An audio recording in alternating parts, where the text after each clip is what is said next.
Après un premier hommage à Paris en milieu de semaine, CIST au tour de Marseille de faire ses adieux à Bernard Tapie. Ce vendredi 8 octobre 2021, la famille et les nombreux amis du boss se sont retrouvés à la cathédrale Major pour ses obsèques.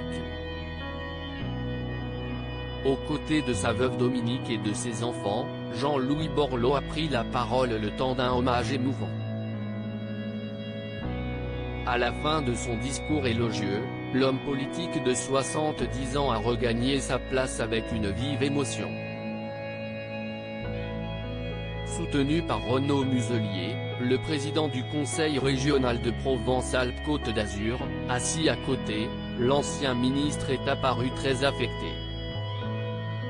Il faut dire que les deux hommes étaient amis depuis 45 ans. Ils s'étaient connus dans les années 1980, lorsque Jean-Louis Borloo était l'avocat d'affaires du futur patron de l'Homme. Le 6 octobre à Paris, c'était déjà avec émotion qu'il avait porté le cercueil de son ami après la cérémonie en l'église Saint-Germain-des-Prés, avec Basile Boli.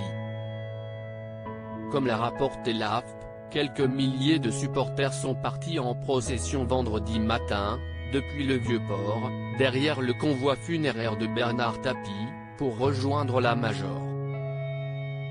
Mort d'un cancer dimanche dernier, à 78 ans, à son domicile parisien, l'ex-député et conseiller général des Bouches-du-Rhône et très éphémère ministre de la Ville de François Mitterrand a choisi Marseille, sa ville de cœur, pour sa dernière étape, comme l'avait dévoilé son épouse dans le communiqué officiel annonçant son décès.